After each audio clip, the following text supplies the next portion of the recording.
Students, आज हम ये बात समझेंगे कि अगर एक नंबर को हम साइंटिफिक नोटेशन में लिखते हैं तो उसमें डेसिमल की कैसे मूवमेंट होती है। जैसे चले मैं ये बात करता हूँ कि हमारा एक नंबर है जो कि एक लार्ज नंबर है।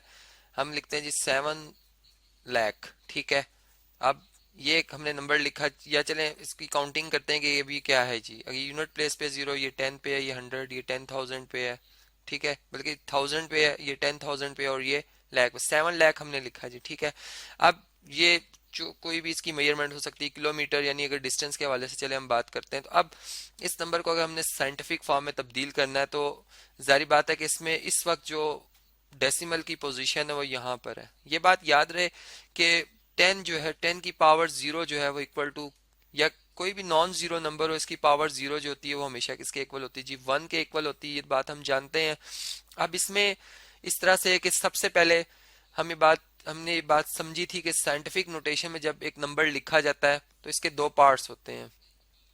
यानी एक बी होता है और एक जो है इसमें 10 की पावर n होती है। और जो बी होता है, यानी जो उसका फर्स्ट फैक्टर होता है, या हम कह सकते हैं मल्टीपल बनता है, वो 10 से लेस होना चाहिए वो नंबर। और वो नंबर जो है वो 1 के इक्वल भी हो सकता है और 1 से ग्रेटर होना चाहिए। तो अब ये 7, चूंकि इसमें हमने 7 से अगर डेसिमल को यहाँ यहाँ तक लाते हैं तो ये 7 बनता है, और अगर पॉइंट को से पीछे लिखते हैं तो ये 0.7 बनता है, जो कि 1 से छोटा हो जाता है। तो ये हमें इस चीज़ का तो अंदाजा है कि हमने 7 तक आना है, लेकिन हम बाय स्टेप्स चल रहे हैं। तो हम सबसे पहले लिखेंगे जी 7, और इसके बाद 5 जीरोज आ रहे हैं जी, ठीक है, इंटू 10 पावर, यानी इसको अगर 1 से मल्टीप्लाई करके किलोमीटर्स में लिख दें तो ये 1 जो है किसके इक्वल है जी, 10 पावर 0 के, ठीक है। यानी हम इसमें 10 जो इसका सेकंड मल्टीपल है या इसका फैक्टर, वो हम इंट्रोड्यूस कराना चाह रहे हैं इस तरह से। अब आप ये बात जानते हैं कि अगर मैं 1 को 10 से मल्टीप्लाई करूं तो ये 10 बनता है, ठीक है। यानी इसमें क्या, इस 1 पे क्या चेंज आई कि 1 में ये जो डेसिमल था ये यूनिट प्लेस पे 1 था, लेकिन जब 10 से मल्टीप्लाई हुआ तो ये जो डेसिमल है ये एक डिजिट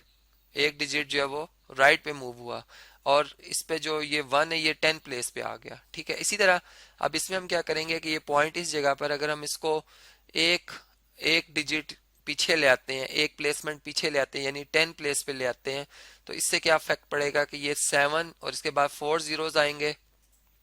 पॉइंट यहाँ पे आएगा, ये जीरो अपनी जगह पे, और ये 10 की पावर 1 बढ़ जाएगी, ठीक है। और ये 10 पावर 0 पहले से ही लिखी हुई थी, अब ये अपनी जगह पर। और अब इसमें हम लॉ ऑफ एक्सपोनेंट की बेस पर बेसिस सेम और पावर ऐड हो जाती है, यानी 10 को हम एक दफा लिखेंगे और इसकी पावर 1 प्लस 0 जो कि 1 ही के इक्वल है, तो हम इधर इस तरह से 1 लिख देंगे। तो ये हमारा नंबर इस तरह से आया, लेकिन अभी तक ये अपनी जो साइंटिफिक फॉर्म में सही तरीके से इसकी फॉर्म होती है उसमें नहीं लिखा हुआ। अब हम इसी तरह से, अगर हम मैंने अभी एक डिजिट मूव किया था, अब मैं अगर फॉर एग्जाम्पल 1 2 3 4 डिजिट से मूव करता हूँ, चूंकि मुझे पता है इसमें जो इसका एक आसान रूल है वो ये है कि आप लेफ्ट साइड से चलेंगे, ठीक है, जो भी आपका नंबर होगा, और उस पर जो पहला आपको नॉन जीरो डिजिट मिलेगा आपने इसके बाद पॉइंट पुट करना होता है। तो यहाँ पे 7 पॉइंट, यानी 7 को आप यूनिट प्लेस पे ले आएंगे, और पॉइंट 0 चाहे तो ये जीरोस लिखें, चूंकि यहाँ पे सिग्निफिकेंट फिगर्स के हवाले से बात नहीं हो रही, तो हम सिंपल 7.0 लिखेंगे, और into 10 raise to the power, अब कितने डिजिट हम मूव करके आए हैं जी, 1 2 3 4, ठीक है। और हम चलें जी लेफ्ट साइड पे, तो इस तरह से +4 आ जाएगी पावर, और इंटू 10 पावर 1 ये एज इट इज है, और साथ में किलोमीटर्स। अब ये भी वही ला जो मैंने भी शुरू में आपको बताया कि बेसिस सेम और पावर ऐड हो जाती है, 10 पावर 4 + 1 जो कि 5 के इक्वल है। तो ये इस तरह से नंबर जो है हमारा ये 10 की पावर 5 में आ गया, और ये इस नंबर को हमने साइंटिफिक फॉर्म में तब्दील किया। और हमने देखा कि इसमें जिस तक हम डेसिमल को मूव करते हैं लेफ्ट साइड पे तो जो 10 की पावर होती है उतनी डिजिट, जितने डिजिट हम मूव कर रहे होते हैं वो प्लस में बढ़ती जा रही होती है। अब हम सेकंड केस देखते हैं कि जिसमें अगर हमारा एक नंबर बहुत छोटा नंबर, जैसे हम लिखते हैं 0.000000704 3, ठीक है। अब फॉर एग्जांपल मैं ग्राम्स के हवाले से बात करता हूँ, ये किसी ऑब्जेक्ट का वजन है जो कि बहुत ही मामूली सा वजन है। अब हम अगर इसको भी साइंटिफिक फॉर्म में तब्दील कर रहे हो तो इसके लिए क्या करेंगे जी, हमने हमारा जो पहला डिजिट है वो नॉन जीरो होना चाहिए। इसकी बुनियादी शर्त है साइंटिफिक नोटेशन में लिखने की, तो जो कि हम लेफ्ट साइड से चलते हैं जी यहाँ भी मैंने ये कहा था कि लेफ्ट से हम चलते हैं, तो हम लेफ्ट से चलेंगे और ढूंढते हुए आएंगे पहला नॉन जीरो डिजिट कौन सा, तो हमें मिला 7। ठीक, हम क्या करेंगे जी, 7 के बाद हमने इस पॉइंट को यहाँ पर, यहाँ से इस जगह तक लेके आना है, और इस जगह से, इस पोजीशन से इस पोजीशन तक कितने डिजिट्स आ रहे हैं जी, 1 2 3 4 5 6 7, 7 डिजिट्स का ये जो एक सफर इसने तय करना है। तो इसके लिए अब हम क्या करेंगे जी, ये जो इसका कंसेप्ट या इसकी जो हम कह सकते हैं लॉजिक जो बनता है वो यही है कि अगर हम फॉर एग्जांपल देखें, 1 को अगर हम 100 पे डिवाइड करते हैं, ठीक है, या मैं कहता हूँ 1 को अगर 10 स्क्वायर से डिवाइड किया जाए, तो अभी 1 में अगर आप देखें तो जो डेसिमल है वो 1 से लेफ्ट साइड पर है, लेकिन जब हम इसे डिवाइड करेंगे इसका आंसर आएगा तो हम 2 डिजिट राइट साइड पे मूव कर जाएंगे, सॉरी यानी लेफ्ट साइड पे मूव कर जाएंगे।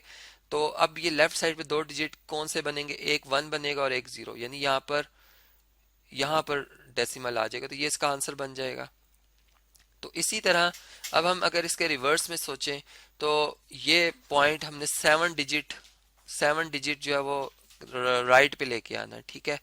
तो इसका मतलब ये हुआ कि अब हम जब इसको लिखेंगे 7 पॉइंट, यानी 7 के बाद पॉइंट पुट करेंगे 0 4 3, तो इसका मतलब हमने इस नंबर को किस नंबर से डिवाइड किया होगा, 10 की किस पावर से डिवाइड किया होगा, 7 से डिवाइड किया होगा, जो कि डिवाइजर की जगह में इसको मल्टीपल की शेप में लिख रहा हूँ, ठीक है। यानी ये बात हम जानते हैं कि ये पावर बेस में अगर यहाँ पर डिनोमिनेटर में पॉजिटिव है तो न्यूमरेटर में आके नेगेटिव हो जाएगी, तो ये 10 की पावर -7 और ये साथ में ग्राम्स आ जाएंगे। तो इस तरह से ये बात फिर हमें समझ में आती है कि अगर हम किसी नंबर को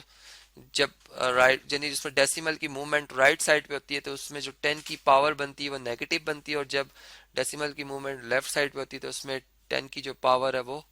पॉजिटिव में बनती है।